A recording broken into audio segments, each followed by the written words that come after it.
Muy buenas tardes, muy buenas noches, bienvenidos a este microespacio del Centro de Estudios Sanmartinianos de SIDEC Argentina. Hoy una emisión especial, en este mes de febrero vamos a tener dos emisiones especiales de este ciclo que ya comenzamos el año pasado, hacia finales del año pasado, y que realmente tuvo tanta aceptación entre todos ustedes. La verdad, un ciclo que por lo menos a SIDEC Argentina, al Centro de Estudios Sanmartinianos de SIDEC Argentina también, nos llena de orgullo porque realmente lo hicimos con esta intención, la de acercar a José de San Martín a todos, para que todos tengamos conocimiento de la gesta, la vida y los valores sanmartinianos. La verdad, hoy un placer, yo hoy estaba pidiendo la cuenta de las reproducciones, de las visualizaciones de este espacio desde que comenzamos. Hoy es el 10º. Si tomamos la totalidad de los microespacios, hoy es el 10º. Y les cuento, hasta el día de hoy, fíjense ustedes, 47.400 visualizaciones.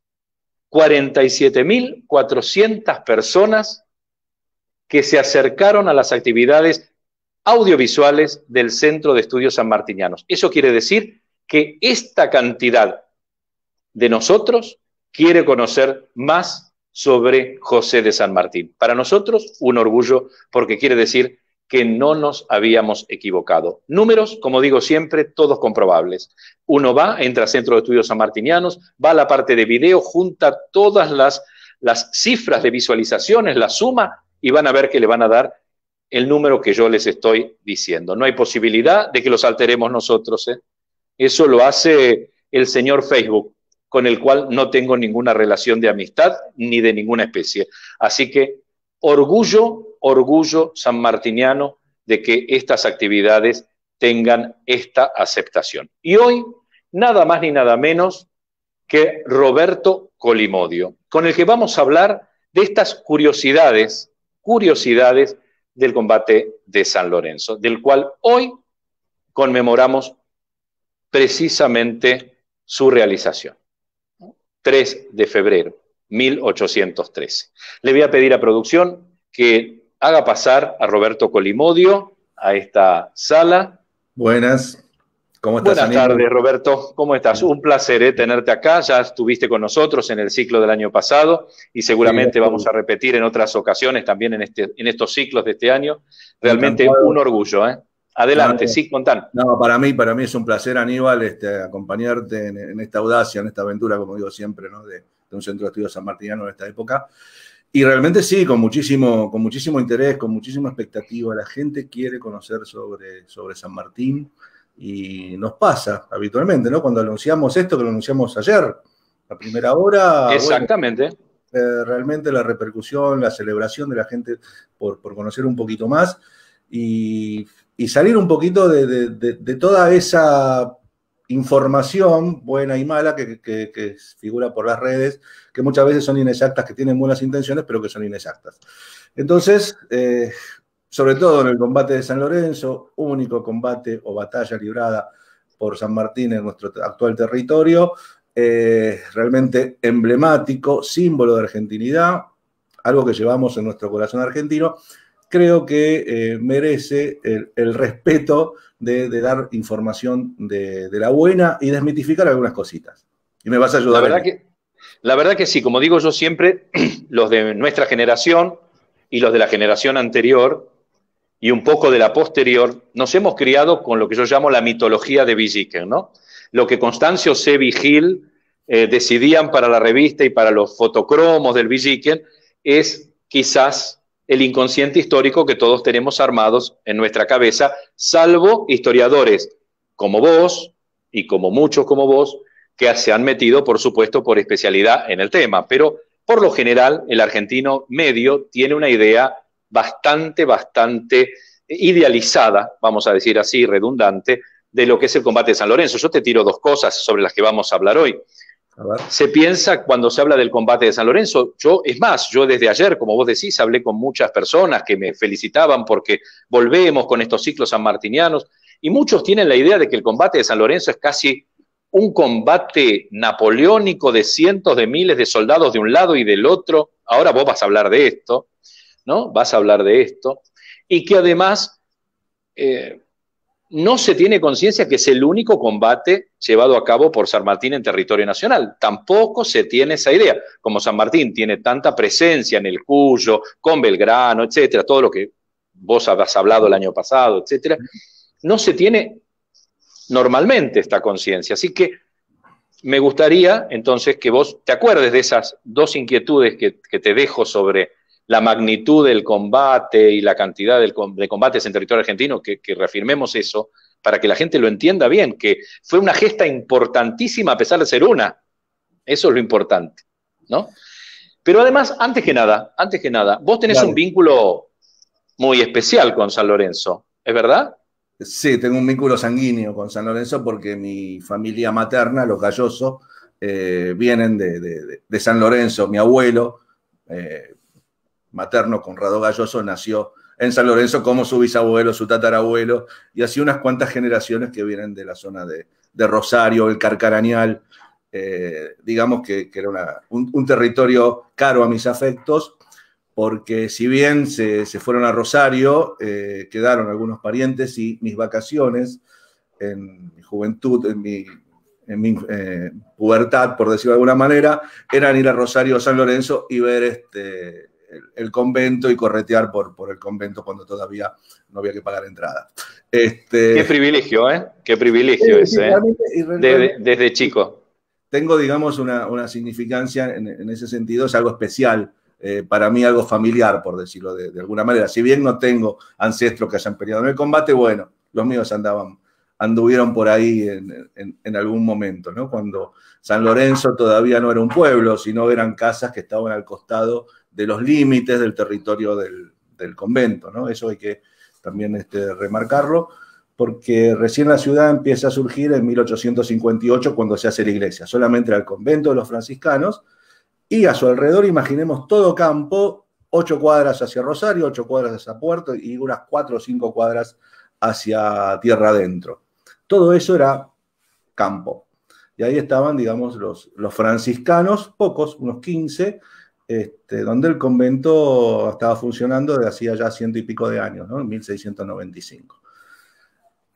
Por eso San Lorenzo para mí tiene una significancia especial, y sobre todo el combate, y sobre todo como lector curioso que siempre fui. Realmente en algún momento, cuando se venía el Bicentenario en 2013, tuvimos la idea de publicar un libro y de investigar todos esos lugares oscuros o mitos, leyendas, revisar todo y tratar de hacer una tarea que era identificar a los héroes anónimos de ese combate.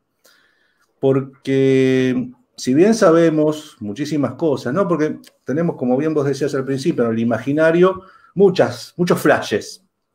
San Martín caído del caballo, Cabral que lo salva, Baigorria que también participa. Por favor, ahora después vamos a hablar de Baigorria, por favor, porque vos sabés que yo voy mucho a San Luis. Y es un reclamo que recibo cada viaje. No te olvides de Baigorria. Está así, los puntanos que siempre me reciben muy bien. Tengo una gran amiga puntana que es Nora Costamagna, historiadora de la Villa de Merlo, con quien escribimos juntos un par de libros, precisamente uno sobre el granadero Baigorria. Tenemos esos flashes, decía, ¿no? De la carga, del Clarín. Lo que ayuda a la marcha San Lorenzo, no de San Lorenzo, marcha San Lorenzo. San Lorenzo. Así la escribió su autor, Cayetano Silva, negro y uruguayo. También hablaremos de eso. En esos flashes que tenemos, muchas veces románticos, como el famoso caballo blanco de San Martín, que tengo a mis espaldas, que cruzó los Andes, según Villiquen o según la Editorial Atlántida, nos va quedando, digamos, como imaginario, muchísimas cosas que se van tergiversando con el famoso juego del teléfono descompuesto. Entonces, muchas veces damos como verdades absolutas cosas que nos contaron y que quedó, digamos, en el pasado sin darle demasiada importancia, como decir que Cabral nunca fue sargento, por ejemplo. Cuando buscamos el decreto, cómo se otorga la sargentía de Cabral, jamás apareció. Lo hizo sargento la gente. En realidad lo hizo sargento pastor obligado en 1863. los hizo sargento a los dos, a Cabral y a Baigorria. Porque y a Baigorria. Hay una particularidad, los dos corrían juntos. En las medallas de la época, la del cincuentenario, por ejemplo, son Cabral y Baigorria los salvadores de San Martín. Después la marcha despega Cabral, ¿no? Cabral soldado heroico, no sargento heroico, soldado heroico, y encontramos que ya en 1905 se discutía sobre la supuesta sargentía de Cabral. Con la marcha se despega Cabral, digamos, en fama, y Baigorria cae en una especie de anonimato. Su sargentía también queda en el olvido, y digamos Cabral toma preponderancia con el bautismo de localidades, de la escuela de suboficiales, y digamos que la marcha San Lorenzo tanto ayuda al combate como a Cabral, que sea como un protagonista máximo, como lo fue realmente, ¿no? Porque sin él la historia hubiera sido otra. Dentro de las curiosidades que vamos a ver y que quiero contar, es el contexto donde se realiza el combate. Como bien vos decías, que se habla como si fuese una batalla de miles de soldados, como si fuera Chacabuco, Maipú, planificada, dos ejércitos enfrentados.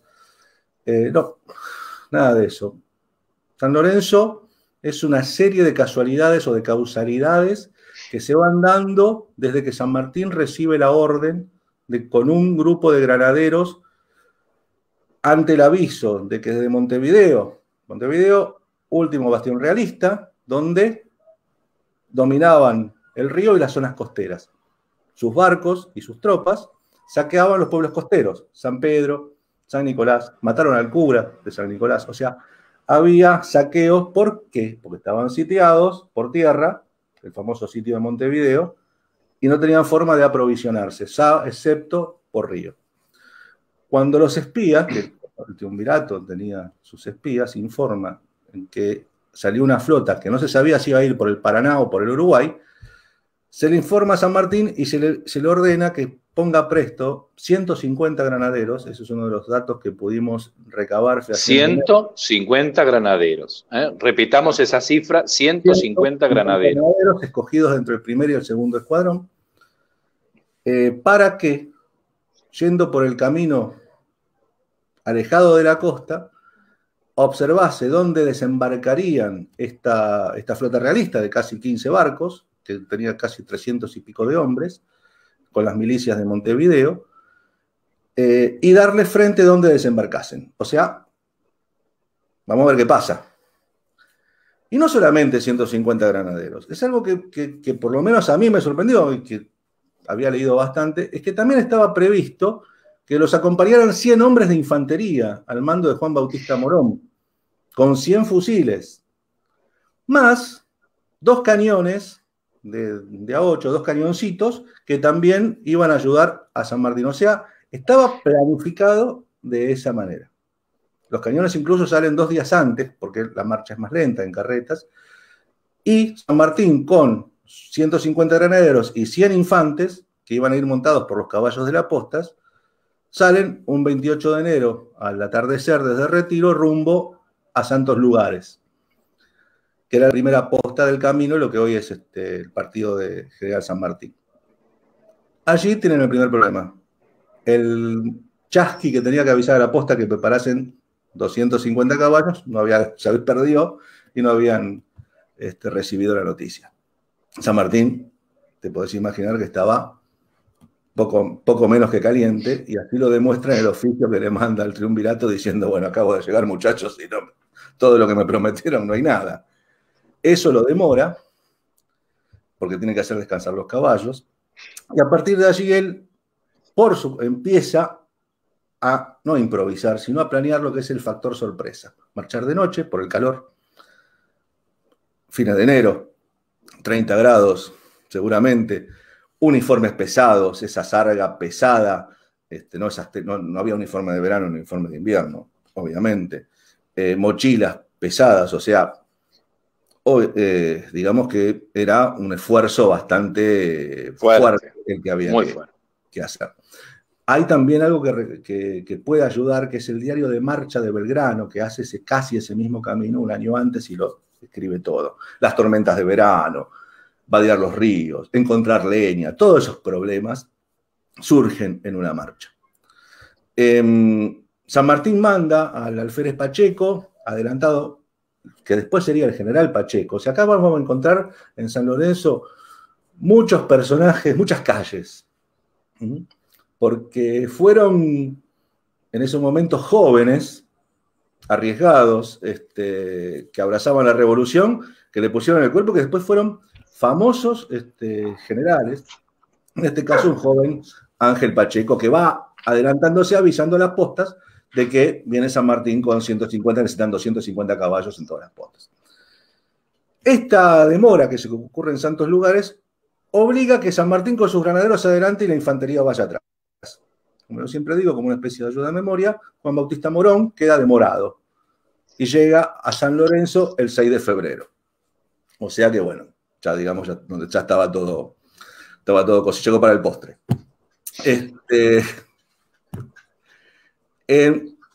Esto hace que cambie en menos de 24 horas todos los planes que habían sido concebidos por el Triunvirato y por San Martín. Sumémosle que a la carreta que llevaba los cañones se le rompe el eje. Llega el 4 de febrero, solamente para echar las salvas y hacer los festejos. Entonces, toda esa planificación se ve truncada en menos de 24 horas.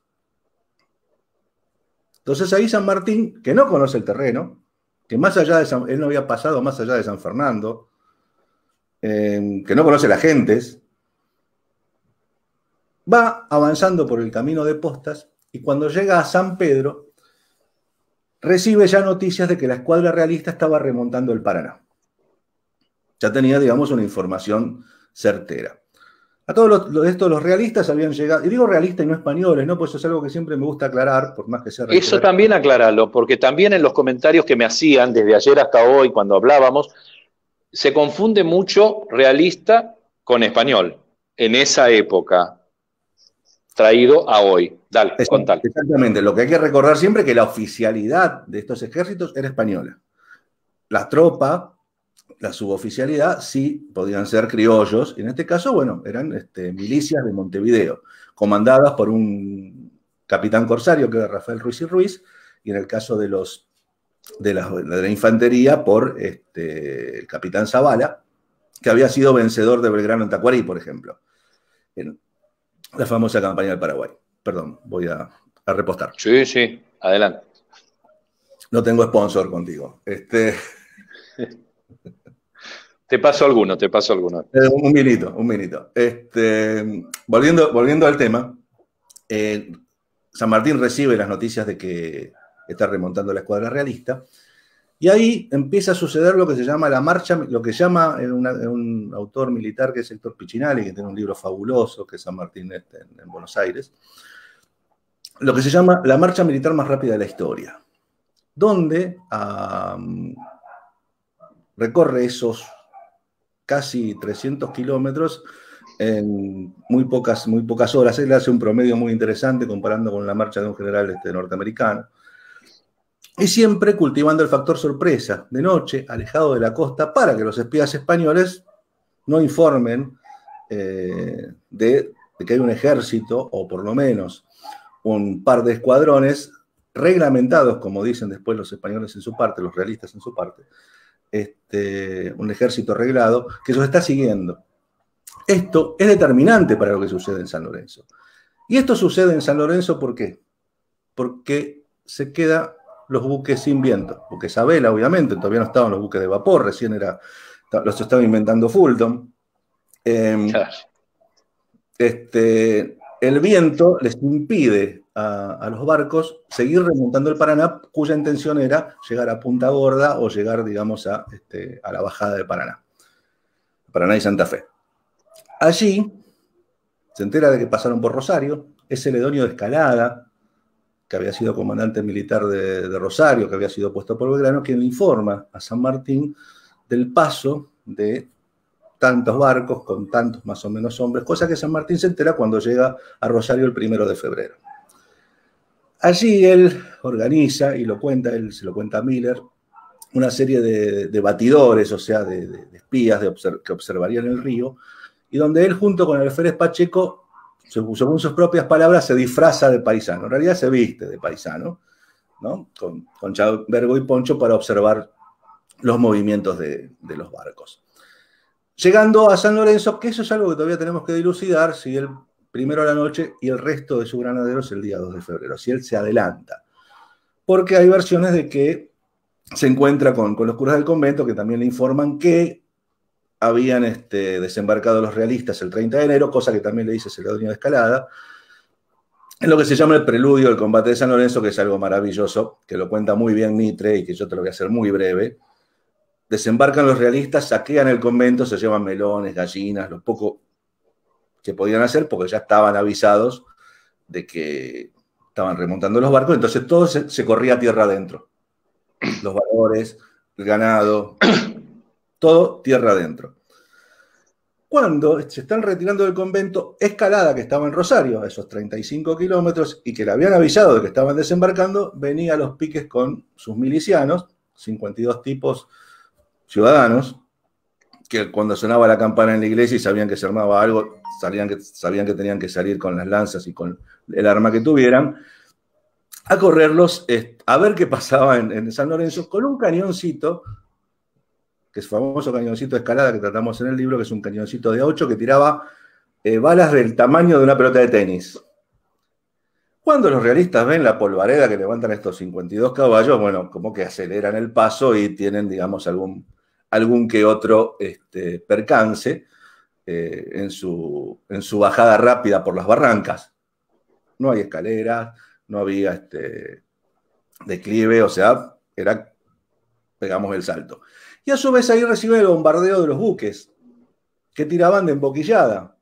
Cuando uno va al convento y observa en el museo, se observan varias balas de diversos calibres. Esas balas son algunas de cañones de los buques, la mayoría de los buques, que lo único que hacían era incendiar los pastos, quizás, o pegarle a la pared del convento. Escalada dice en su parte: me bombardearon los buques y me obligaron a asombrarme en el convento, o sea, ponerme a la sombra. No de sorprenderse, sino de asombrar. Eso a veces también, cuando leemos documentos, nos encontramos con estos giros idiomáticos y hay que ubicarse. Las expresiones, ¿no? Y además, cuando se leen los documentos, uno se da cuenta que a veces también esa mitología de la que hablábamos hace un rato, hasta le cambia las palabras porque parecen un poco soeces para la boca de un prócer, ¿no? Y nuestros próceres tenían una forma de hablar maravillosa. El mismo San Martín habla de una manera que yo invitaría a todo el mundo. Tendría que ser obligatorio leer estos textos para todo el mundo, ¿eh?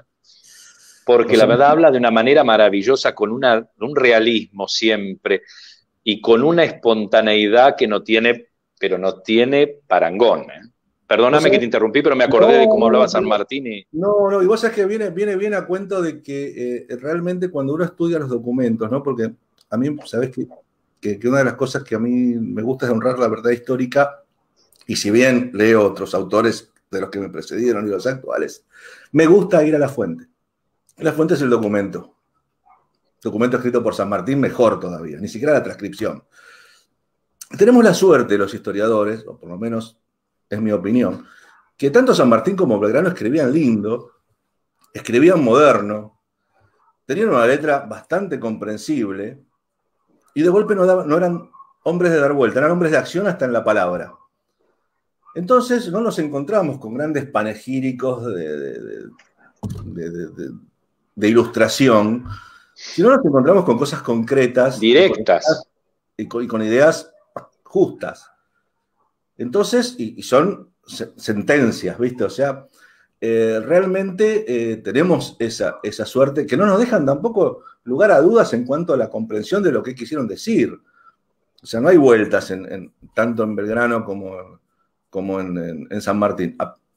Aunque ambos usaban muchísimo la ironía, sobre todo Belgrano, que era un maestro de la ironía, pero nos permiten tener una lectura ágil y comprender, digamos, a estos hombres que realmente sí, como vos decís, en el caso de San Martín conocemos hasta el hartazgo, por decirlo de alguna manera, las máximas, y que son concisas, las máximas para él, no son para la hija, para él en realidad, cómo educar a su hija, Y tenemos también pensamientos adelantados, ¿no?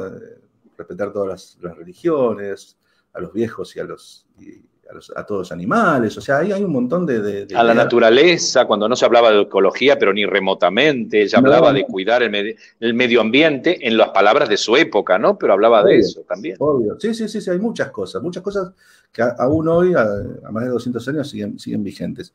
Y tenemos esa suerte. La mala suerte es que San Martín era muy parco. Eso lo demuestra el parte de San Lorenzo, que ahí nos sirve para desmitificar otra cosa. Vamos a saltar igual acá. Sí. El parte de San Lorenzo no lo escribe San Martín. ¿Por qué? Porque se pegó un porrazo cuando le matan al caballo. Queda con el hombro luxado. Y quien escribe el parte es Mariano Necochea. Dictado, obviamente, por San Martín. El hombro luxado y una herida en la cabeza, ¿no? Tenía también. En la mejilla, y bueno, y la pierna que también le debe quedar. Y la pierna. Una en la cabeza, a la altura de la cara, de la mejilla. De la cara de la mejilla. Y otra, el hombro luxado. El hombro luxado, que eso lo dice el cura Navarro, que es un cura de Rosario que acompaña a San Martín y que es quien brinda los primeros cuidados médicos. Hay que recordar que el regimiento viajó sin médico por la premura con la que se sale. O sea, siempre destacamos, ¿no? Y cuando hablamos del ejército de los Andes, la logística, la minuciosidad, pero en este caso, bueno, era la urgencia y se salió sin médico. El médico llegó varios días después, el doctor Argerich, que llegó para hacer las cirugías mayores de amputación de miembros a Bermúdez, al Cabo Sosa y a otros hombres. Fueron atendidos también por un par de médicos de la zona, el doctor Rives, que era un español que estaba confinado en San Nicolás, que llegaron obviamente 2 días después. Los primeros cuidados médicos los dieron los curas, y un médico de Santa Fe, que es Manuel Rodríguez y Sarmiento, que es fantástica la historia de este hombre, porque fue el protomédico del lazareto por el tema del cólera, la viruela. Es un médico de primera en Santa Fe, recordado Manuel Rodríguez y Sarmiento, pero que tenía una particularidad, era un hombre obeso. Y no podía montar a caballo y viajó en una especie de sulky. Así todo, es este hombre genealógicamente es considerado padre de la mayoría de los gobernadores de Santa Fe porque tuvo 22 hijos, cuyas hijas casaron con futuros gobernadores de Santa Fe. Bien casadas, como se decía en esa época. No, por eso digamos, una familia, el genearca de una familia muy, muy prolífica, gubernamental de la provincia. Decía que San Martín recibe los primeros cuidados médicos del cura Navarro, que es quien le avisa a Beruti. Mirá otro personaje, ¿no? Antonio Luis Beruti era el teniente gobernador de Santa Fe. El famoso Beruti que junto con French repartía juntas el 25 de mayo.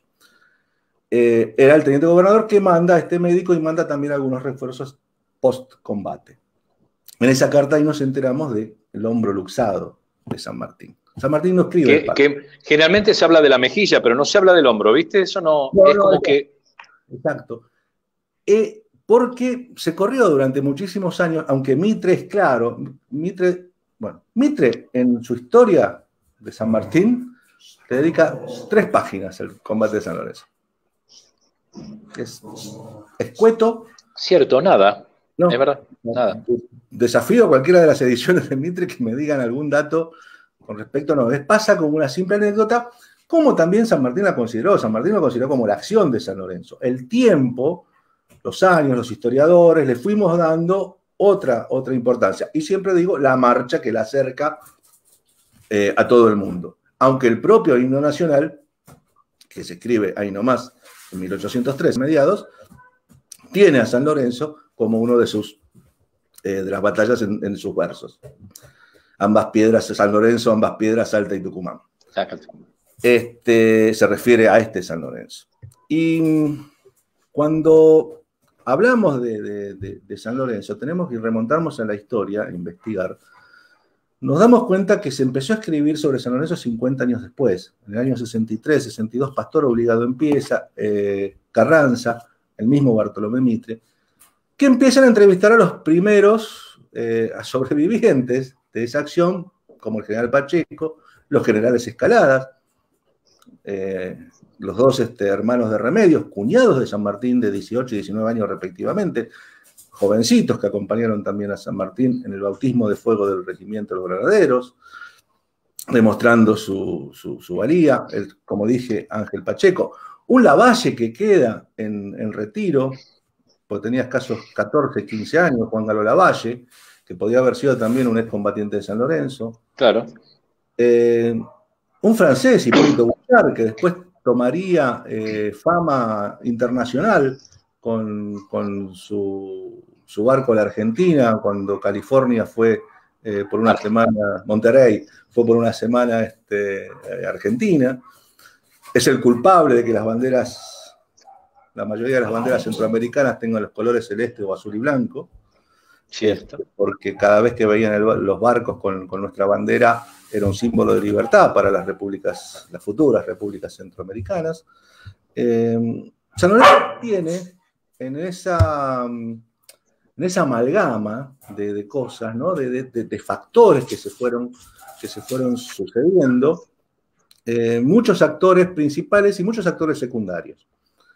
Porque nada de esto hubiera sido posible sin los maestros de postas que tuvieron después los caballos, sin los curas que ayudaron, sin los voluntarios sanlorencinos que al día siguiente, que mejor dicho, la misma noche del 2 de febrero, del 2 al 13, le presentan a San Martín 19 jóvenes y le dicen que quieren participar. Y San Martín les dice, ustedes son tan criollos como yo, tienen su derecho, quedan incorporados, pero no van a pelear.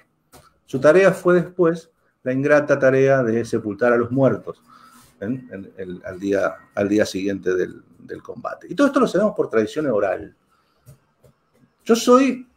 Ya me has escuchado varias veces, que digo que la tradición oral debe ser refrendada por documentos o por hechos concretos, obviamente. Y San Lorenzo tiene muchísima tradición oral, mucho que se descarta porque la falta de documentos o por documentos que contradicen completamente esto. Y también tiene tradición oral que se asevera por los hechos posteriores. Después yo te voy a hablar al final de una persona que se llamó Bienvenida Palacios de Roldán, que fue hija de uno de estos 19 voluntarios que enterraron a los muertos, y que fue fundamental casi 150 años después. Pero no sé si Cristian tiene algunas preguntas ya en el Facebook, si aparece. No, seguí porque ahora ahora le voy a pedir que me las pongan en el monitor acá y ya me las están poniendo. Son muchos saludos y muchos agradecimientos porque estés hoy hablando. Muchísimos. La verdad que hay que agradecer todo lo que están diciendo. Sobre todo están hablando precisamente de eso, de desmitificar todo lo que uno aprendió quizás en el colegio. Realmente, excelente, muchos amigos presentes. José Pepe Olivieri también te saluda. De la banda, saludo. Sí, la banda, Santiago del Estero, un grande también. Así que ahora después te voy a ir pasando algunas acotaciones o preguntas de acá. Pero seguí tranquilo que no hay. Una cosa que podés aclarar, porque también es cierto, el tiempo que tuvo San Martín desde la creación del regimiento hasta su bautismo de fuego, también la gente no hace la cuenta. Es otro de los temas que yo estuve descubriendo entre ayer y hoy. Mucha gente con la que me he hablado no hacen la cuenta, porque se imaginan el grupo de élite que fue, por supuesto, los granaderos en la gesta de liberación continental. Pero no llevaba años, por supuesto, si San Martín prácticamente había llegado el año anterior. O sea que había tenido llegada y muy poco tiempo de armada. Es así, ¿no? Y yo te acoto más la cuenta. La fecha de creación del regimiento, o en realidad del escuadrón de granaderos, es el 16 de marzo, que es del 12, una semana después de que San Martín llegó. Que llega, claro. Presenta su plan y se lo aprueban. Cuando le aprueban y le ponen el sellito, ahí se toma como inicio. Pero el inicio fue durísimo.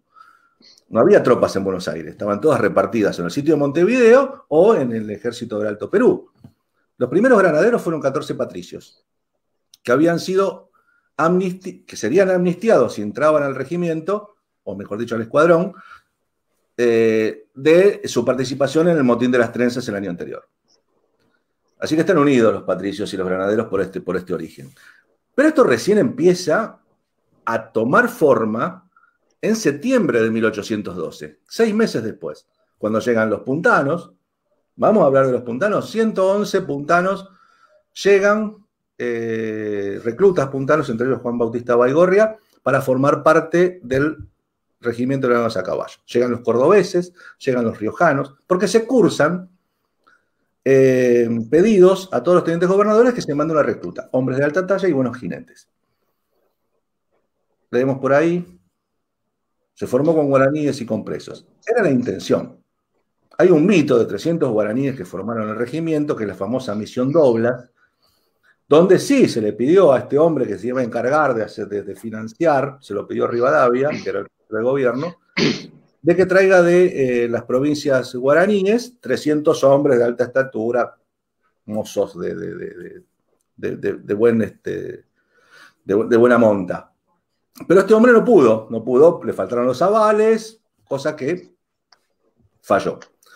Pero sí los que respondieron, y muy bien, fueron los puntanos, que en la primera remesa, acompañando a Tomás Varas, que es un personaje puntano riquísimo, que es admirable, mandaron 118, llegaron 111, o sea que tuvieron solamente 7 deserciones, que eso es algo. La deserción era el mal de los ejércitos, porque las levas mayormente eran compulsivas y mucha gente no quería dejar sus familias o sus campos o su trabajo, o no le gustaba pelear, obviamente.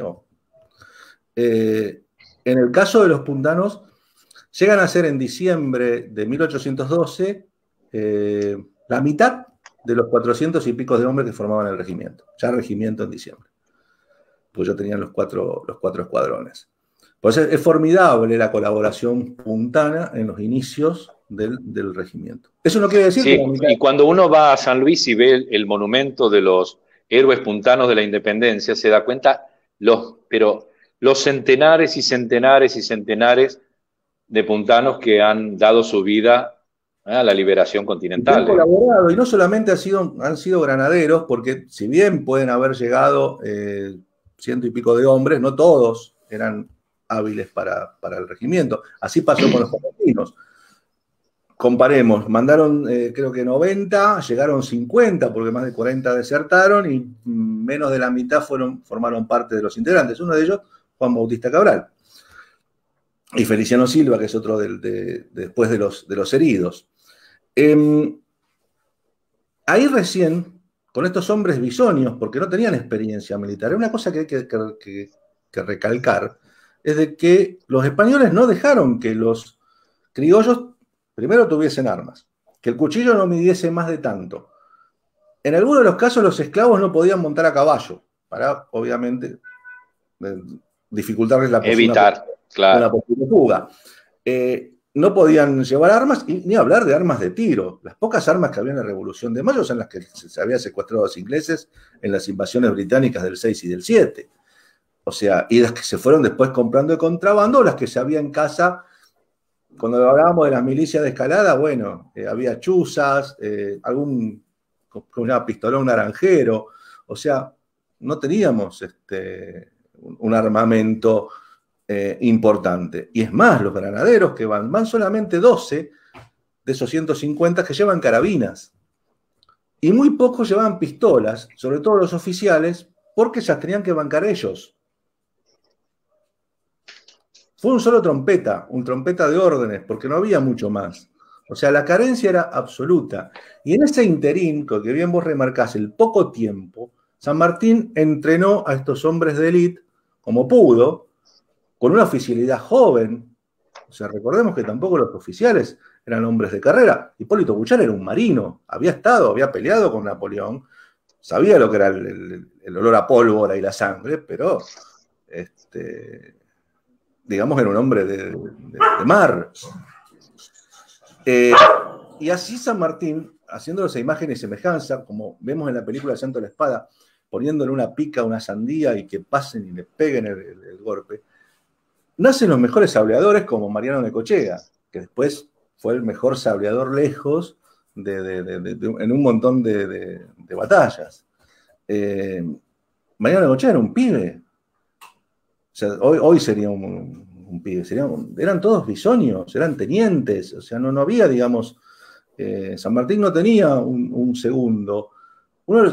Su segundo a cargo, el capitán Bermúdez, que era uruguayo, nacido en Montevideo, que había tenido una linda actividad como miliciano, no era un militar tampoco de carrera, atendía sus negocios, tenía una pulpería con cancha de pelota en el cordón de Montevideo, que era de su padre.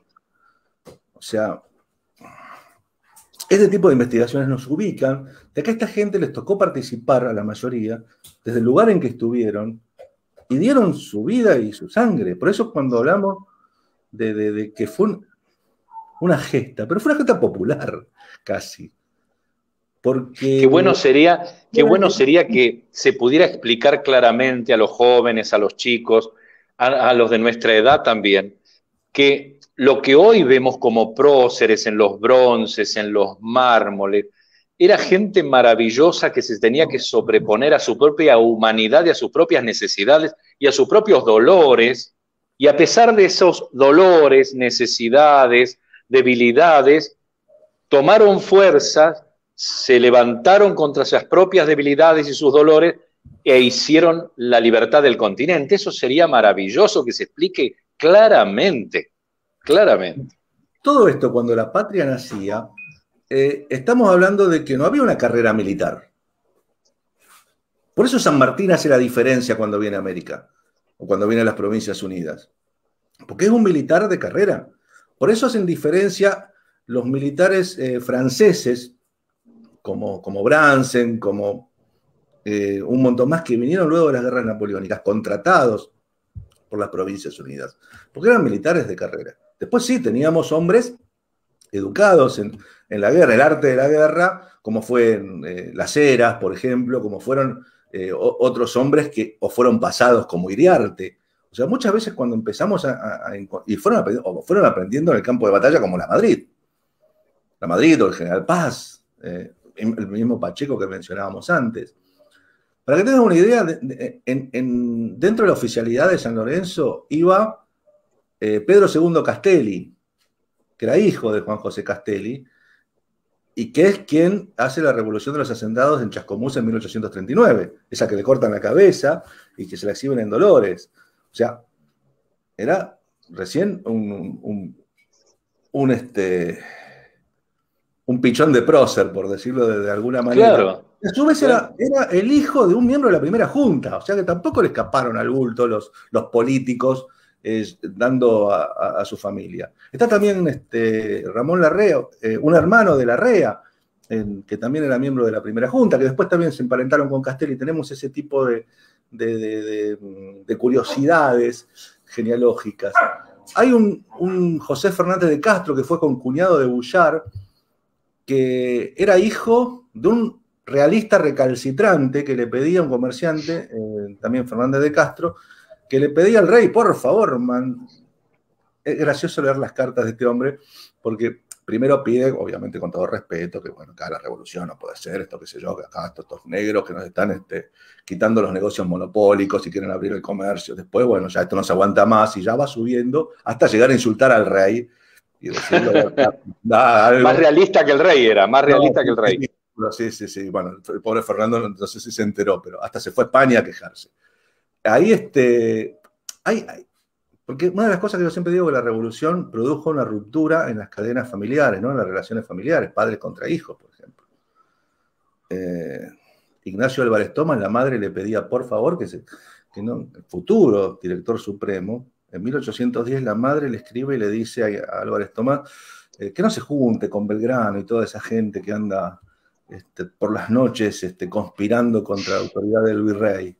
Que no se olvide que su padre es un realista y que le deben todo a la madre patria España. O sea, y lamentablemente las ideas pasaban por otro lado, ¿no? Más allá de... Menos mal que los chicos ahí no hicieron caso, ya había desobedientes en esa época. Esas cosas también tienen que contarse, porque no fue todo, ¿viste? tan romántico, ¿no? Hubo fusilamientos, hubo exacciones. Muchas necesidades. Totalmente. Entonces, bueno, hubo hubo un montón de cosas y San Lorenzo llega, vamos a volver a San Lorenzo, en un periodo donde, no hay que olvidarse, 3 días antes empezaba a sesionar la asamblea del año 13, 17 días después Belgrano triunfa en Tucumán, o sea que cambia, sobre todo San Lorenzo, si bien no es una gran batalla en el sentido cuantitativo ni cualitativo, son 150 hombres contra 150 hombres a caballo. En realidad 120 porque algunos quedan en el convento. 2 columnas de 60. 300 realistas de infantería, más 2 cañones, 2 carronadas. Ahora voy a explicar qué son las carronadas. Y un combate que duró 15 minutos. El análisis... Otro dato, porque te juro, pero es increíble. Pero tendría que haber hecho una encuesta, para mostrarte la idea de que empieza al amanecer y que termina al anochecer. Una cosa, eso es el imaginario colectivo de mucha gente, mucha gente. Sí, es que estamos acostumbrados a batallas de mucho tiempo, Salta, Tucumán, bueno, Chacabuco no tanto, pero digamos tienen, por la cantidad de hombres, y un escenario, no, en este caso duró 15 minutos, o sea, fue todo una cosa tras otra, 3 cargas de los granaderos que salen escondidos de atrás del convento. La marcha lo que tiene es que es muy gráfica en ese sentido. O sea, el factor sorpresa, donde San Martín llega a la noche del 2 al 3 de febrero, les prohíbe hacer fuego para no delatar su posición, duermen casi de pie con los caballos, o sea, hay un montón de medidas para que cuando empieza el desembarco realista, que bajan como si fuera para un desfile, porque ya habían estado 3 días antes, sabían que no estaban los curas, sabían que era llegar y tomar, hacer una base, por decirlo de alguna manera, hacer una cabeza de playa, y bajan como en un desfile, tocando eso lo relata el infaltable inglés en todo acontecimiento histórico argentino, en este caso John Paris Robertson, que a San Martín lo conocía de vista desde Buenos Aires y que San Martín le permite observar las acciones del campanario y que después deja una crónica de esto varios años después en Letters de Paraguay en 1839.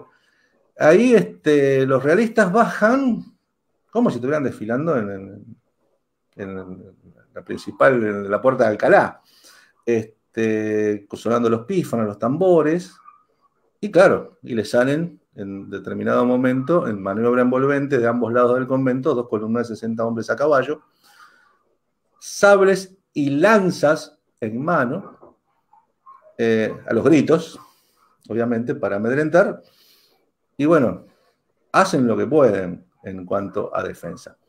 Te debe llamar la atención que dije lanzas. Sí, sí. Bien. No todos estaban armados con sables. La primera línea iba armada de lanzas. La primera línea son los primeros que van al choque. ¿Por qué? ¿Cuál es la defensa que pueden hacer la infantería cuando lo vienen a atacar gente de caballería? No olvidemos que hay una altura. Además de estar armados por los realistas, estar armados de fusiles, que era la última tecnología de la época. Esos fusiles de chispa que vemos en las películas como El Patriota, por ejemplo, de Mel Gibson, un poquito antes, el rifle largo con la bayoneta, que le ponemos la cazoleta con la pólvora, la balita, la baqueta y apuntemos. Y que obviamente no tengamos... Todo eso demoraba más o menos 1 minuto. Los más prácticos los hacían en 30 segundos. Obviamente en circunstancias ideales. Imagínate cuando se te vienen encima unos tipos a caballo que te quieren ensartar con una lanza primero y después sablearte después. La única forma era formar cuadro. Formar cuadro era tratar de armar una línea donde en el medio estuviesen los jefes, abajo cuerpo a tierra, rodilla y alto. No tenían escudos, o sea, no era el cuadro que formaba Asterix o los romanos contra Asterix, por ejemplo, pero podemos dar una idea. Y esa lanza, que medía de tacuara unos 3 metros, podía servir para romper ese cuadro, voltear a las primeras líneas de defensa, para que después los que venían, los sableadores atrás, pusieran a hacer su trabajo y llegar al centro donde estaban los jefes. Que hay que recordar que los jefes sufrieron heridas. Zavala tenía un lindo tajo en una pierna.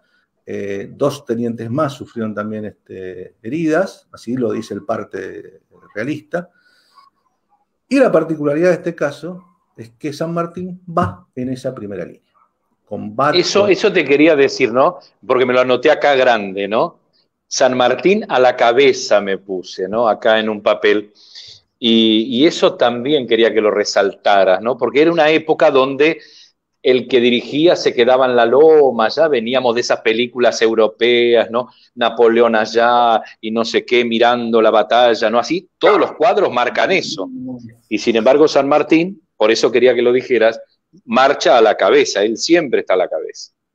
Él, algo que después le sería criticado, también lo repite en Chacabuco, y también sería criticado cuando ya era San Martín, ¿no? Acá era un coronel que había venido de España, que hablaba con acento castizo y que no tenía vinculación. Otro de las cosas que hay que aclarar.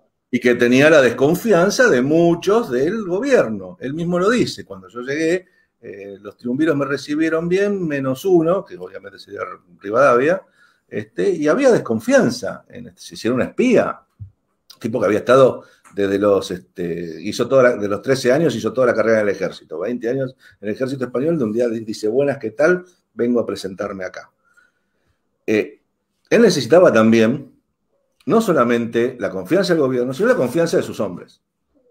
O sea, un general no puede pedirle a los hombres algo de que no él sea capaz de hacer. Ese era el precepto que tenía San Martín. Entonces no le pidió jamás a sus hombres nada que él estuviera dispuesto a hacerlo. Y fue... por eso es tan importante hablar del liderazgo sanmartiniano, ¿no? Que es increíble, impecable. No en ese sentido, impecable.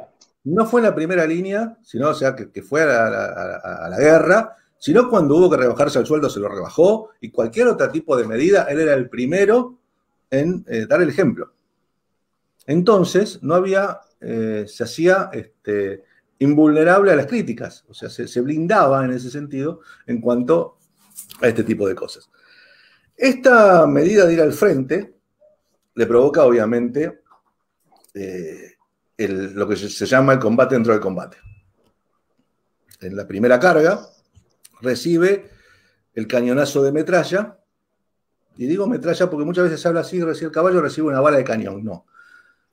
Los dos cañones que llevaban los realistas era carronada. La carronada dispara metralla, o sea, esquirlas.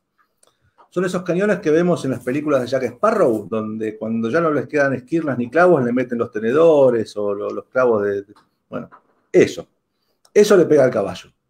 Se le pega al caballo en el pecho, lo vas peso muerto, cae sobre San Martín aprisionándole la pierna derecha. Ahí, obviamente, en primera línea tenemos un jefe, las jinetas, no el caballo blanco, sino las jinetas. El caballo era bajo, lo van a atacar, y ahí aparece Baigorria, quien primero lo salva con su lanza, y según dice el cronista Carranza, que entrevistó a testigos 50 años después, se llevó puesto levantando con su lanza al realista que quería matarlo. O sea, es muy gráfica maravilloso. La escena. Bien gráfica la explicación, bien gráfica. Muchos después desmontan del caballo y rodean a San Martín, entre ellos Baigorria, entre ellos Cabral, quien es que lo toma por debajo de los hombros y trata de sacarlo del caballo. Acá tenemos varias versiones. Lo toma debajo de los hombros, la que ata la cola del caballo a su caballo y lo ayuda a salir.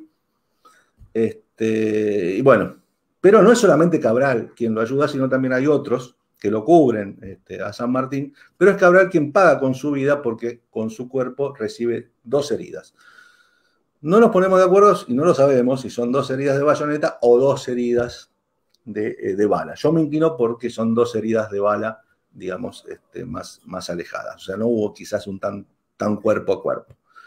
San Martín ahí recibe la herida en la mejilla, que se dice que se la propina el propio Zavala, con un hacha, con un sable, y San Martín defendiéndose con su espada o con su sable. No sabemos tampoco si San Martín utilizó el sable en San Lorenzo, porque años después la Madrid dice que recibió de regalo la espada que él había usado.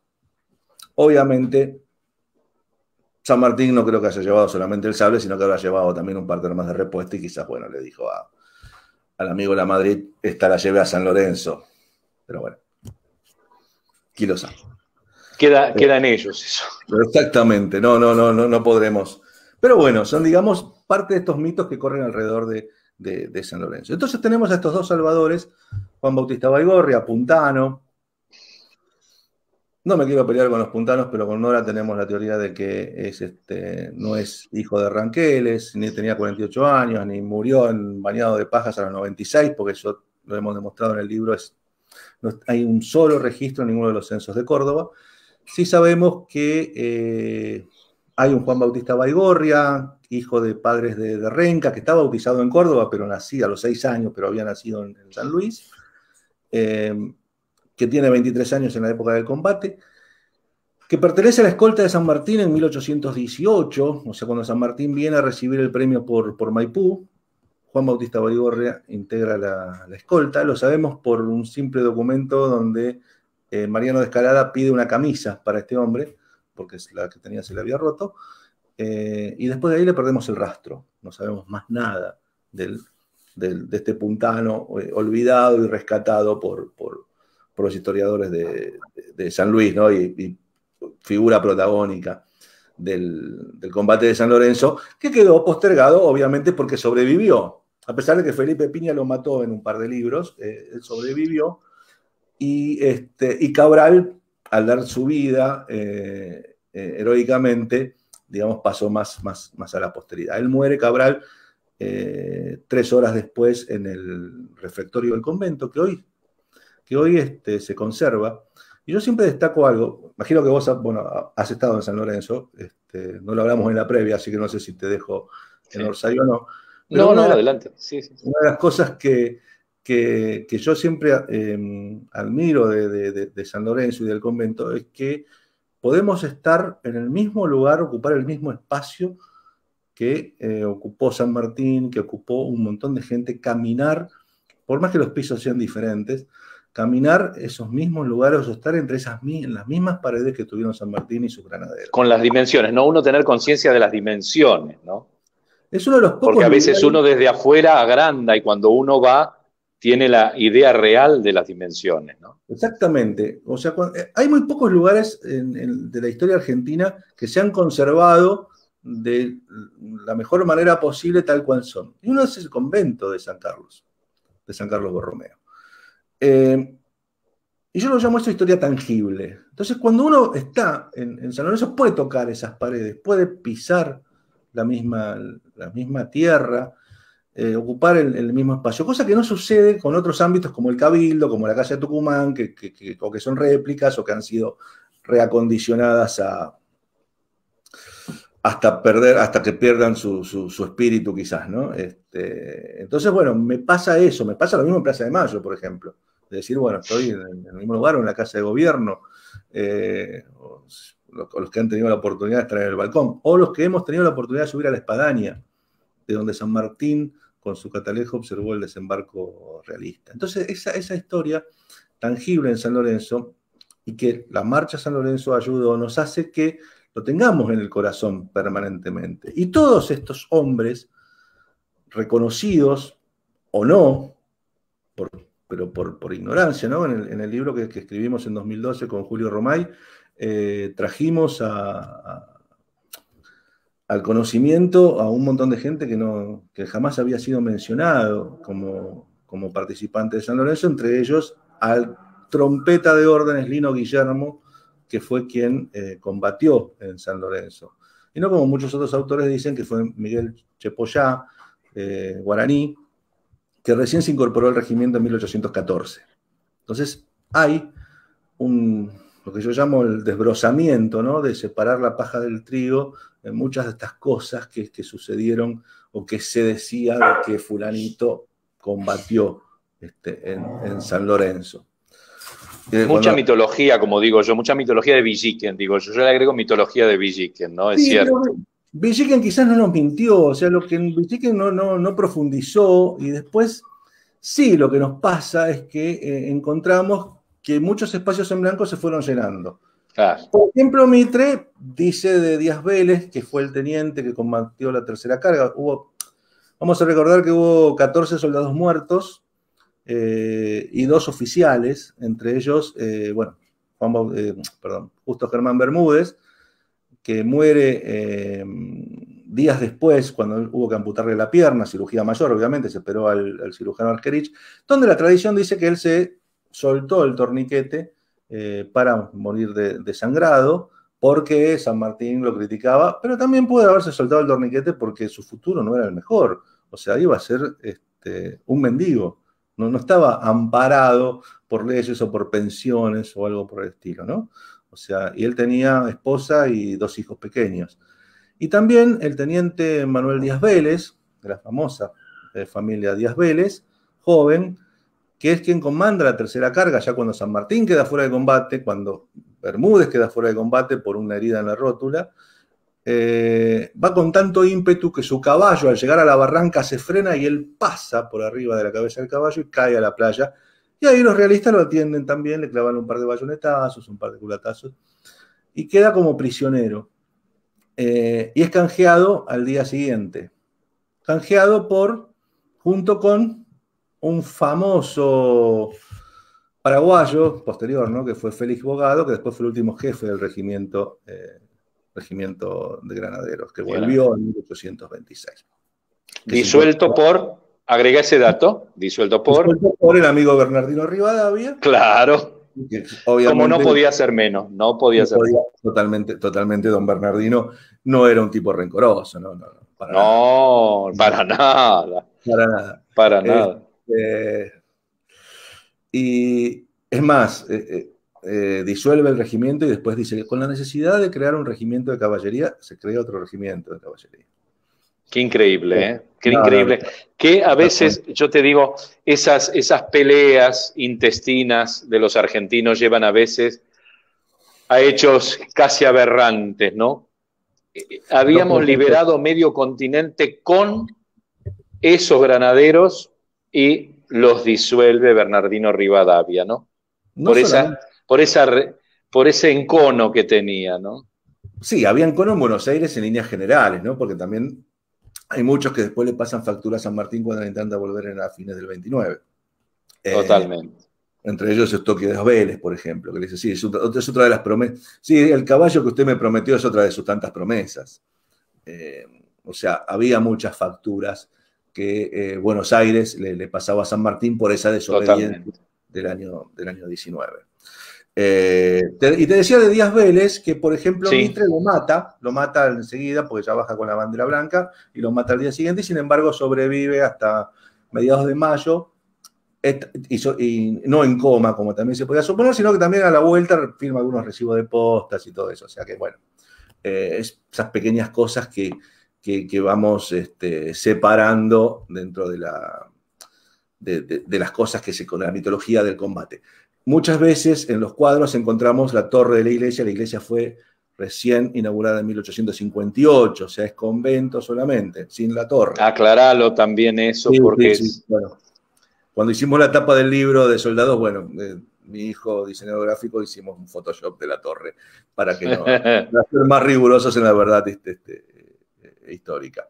Hay muchas cositas que sin mala intención se van repitiendo varias veces y quedan, digamos, dentro de ese imaginario, ¿no? Ahora corren versiones que los granaderos usaban aros, por ejemplo, porque 3 oficiales tenían su aro y han sido retratados con eso, pero no hay ninguna constancia documental de que ni siquiera la persona que les pone los aros, ni la compra de aros, es más, y te digo, tenemos los recibos del maestro de trompeta, de Clarín, el maestro de Clarín que iba a darle clase a los soldados en retiro. Entonces, bueno, viste, hay cosas que superan quizás y quizás realidad. Por eso de eso variopinto que tenía el regimiento inicial, bien variopinto, con distintas provincias, distintas regiones, distintas Igual. razas, nacionalidades, etcétera. Alguno pudo haber en la leva, ¿no? En el ingreso al regimiento, traído sus costumbres, y San Martín, que era un hombre No, pues bastante claro en el respeto al otro, seguramente quizás las habrá respetado. no, se dice que Puede se ser. ponían los aros para evitarle la deserción y si faltaba el aro era por... Pero bueno, digamos, es también como el aro que se le ponía a los esclavos para pasarle la soga y que no se- o a los prisioneros para que no se escaparan. Pero bueno, digamos, forma parte también del folclore. A veces se siente la necesidad de traer cosas nuevas y ya sé que estamos en tiempo, pero vos sabés que conmigo la hora no... Sí, y además quería resaltar, quiero Claro. agradecer a todos los que nos están mirando. Tenemos un récord de ciclo hoy, así que muchísimas gracias. Para Bueno, darte una idea, tenemos a Martín Blanco mirándonos, además de José amigo, Pepe Olivieri, obvio. Manuel Belgrano, está nuestro amigo Paso de Fundadores de la Patria, están muchas, Gustavo Traquia desde Nueva York te está mirando, vexilólogo, apasionado por todo lo que es las Hoy, banderas.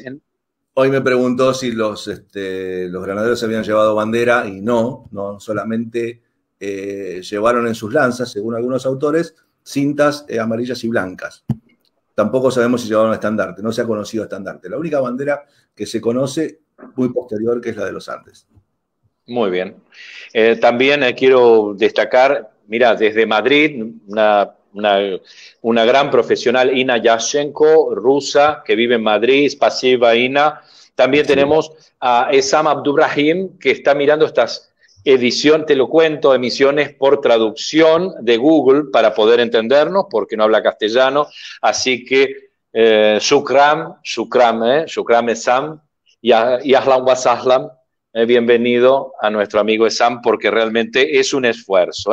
Tengo algunas preguntas finales. ¿Aceptás Dale. preguntas? ¿Qué te Por parece? supuesto. Vamos, breves. Vamos. Bueno, ¿quién firma dice Mario Paso, ¿quién firma el ascenso a coronel del teniente coronel José de San Martín y Matorras? Me imagino que el triunvirato, pero realmente no. ¿Quién pone la firma? Tenían que ser los tres, supongo. La verdad que Sí, los trumbiros, sí. sí, quizás Porque mismo haya sido Herrera el secretario, pero no. José Guillermo, Perdón, se sí, firma el ascenso cuando pasa a ser regimiento, sí, ¿sí? Por la cantidad de hombres, que creo que es el 4 de diciembre del 12. bien. José Guillermo Alfonso dice, ¿por qué siempre en este país a estos que lucharon como los que llegaron a Malvinas son tan olvidados? ¿No? Porque hay mucho héroe anónimo, es cierto, en la historia argentina hay Muchísimo, muchos héroes anónimos. muchísimo, y una de las cosas que nos propusimos en su momento era dar a conocer a estos hombres, a todos los maestros de postas, a identificar 43 de los 150 granaderos, más allá de los que conocíamos de la lista de muertos, la lista de heridos, y también no solamente identificarlos, sino saber quiénes fueron antes, durante y después del combate los que sobrevivieron, y también la filiación correcta de los hombres que fallecieron, porque también nos encontramos con muchos errores en la lista de la Gaceta. Digamos que los registros de la época no eran los mejores, que la mayoría de estos hombres no sabían leer ni escribir.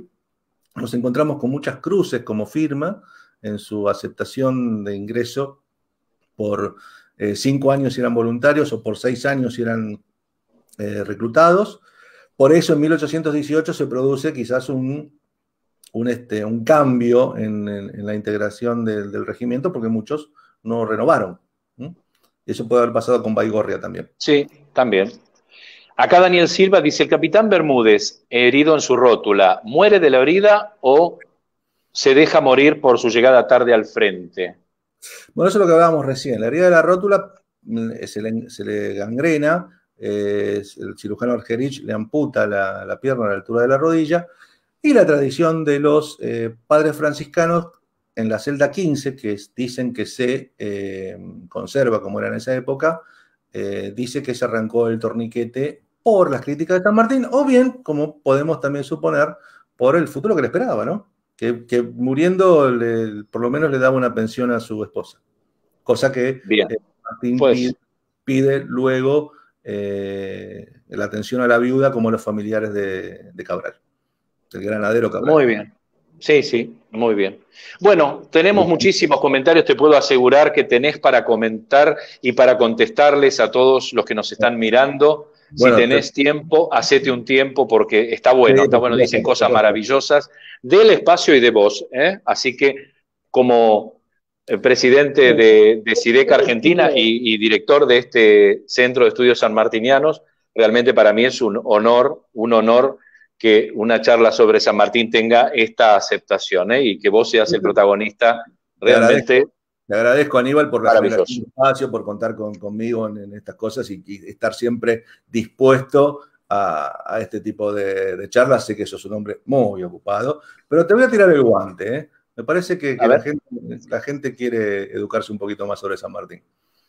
Y si yo estamos creo que sí, ¿eh? Yo estamos en creo un que sí. centro de estudio, Vamos a charlar un poco sobre eso porque vamos a charlarlo seriamente, porque hay mucho, realmente hay mucho que hay que hablar, hay mucho. Este interés que se nota en estos ciclos es latente. es increíble, porque realmente hay una avidez por conocer sobre nuestros próceres, sobre la gesta patriótica, sobre San Martín, Belgrano, otro hombre maravilloso de nuestra historia, un hombre maravilloso de nuestra historia, Güemes, otro, Estamos en pero el año gente Bonesiano. irrepetible, totalmente, gente irrepetible que realmente nos llena de orgullo y nos llena de emoción. Yo te estoy hablando de eso y me acuerdo de estas gestas y la verdad me pongo, y gracias, muchísimas gracias acá en el monitor, están diciendo cosas maravillosas. Así que para el Centro de Estudios Sanmartinianos, si quieren encontrarte, querés por tus libros, etcétera, algún mail querés dejar, No, bueno, mi Facebook, Roberto Colimodio Galloso, usando el ahí apellido. está bien. Está mi teléfono ahí en el Facebook. Realmente en las redes hay páginas de los libros de Soldados San Martín en San Lorenzo. Libro que está agotado, antes que pregunten, es un libro de 2012 que ya no se ha vuelto a editar, un libro de 440 Les páginas. recomiendo mucho Todavía San tenemos este. Martín más allá del bronce, les recomiendo un libro que para mí es de cabecera, de Calabria, de Juan Marcelo Calabria y Roberto Colimodio. Lo nombramos a nuestro querido amigo Juan Marcelo Calabria, otro gran historiador. Una de las cosas que vos sabés que me gusta trabajar en equipo y bueno, he Sí, trabajado, como te dije, con Laura Costamagna, con Juan Marcelo Calabria, con Martín Blanco en el libro con Martín Blanco. de Y repatriación. le digo a la audiencia, le digo a la audiencia porque muchos me lo han escuchado nombrar 20.000 veces ese libro, pero los funerales, la repatriación de los restos del general José de San Martín, que No, pero escribieron Roberto Colimodio con Martín Blanco, ahí es lo que una pieza maravillosa. destaca el prologuista ahí. Bueno, que yo sea el prologuista no quiere decir, espero no haber arruinado el libro, porque el libro es maravilloso y realmente piensen ustedes que es un funeral que duró 30 años, ¿no? Sí, De así lo bautizaste. 1850. Así, si nosotros bautizamos un largo viaje y vos lo rebautizaste un funeral de 30 años, que realmente muy acertadamente lo has hecho. Y realmente sí, bueno, cuando nos pensamos en vos, en el primer ceremonialista, si era pura ceremonia el libro. Lo que hacíamos de escribir ceremonia tras ceremonia, dijimos, bueno, ¿quién puede hacer el prólogo? Aníbal. Bueno, así que les recomiendo a los que nos están mirando Gracias. estos libros, así que comuníquense, busquen ese Facebook de Roberto Colimodio y pónganse en contacto, porque realmente me lo van a agradecer, realmente me lo van a agradecer. Bueno, mes sanmartiniano, San Martín, festejamos el cumpleaños el 25, es un lunes, Y el tenemos 25 de...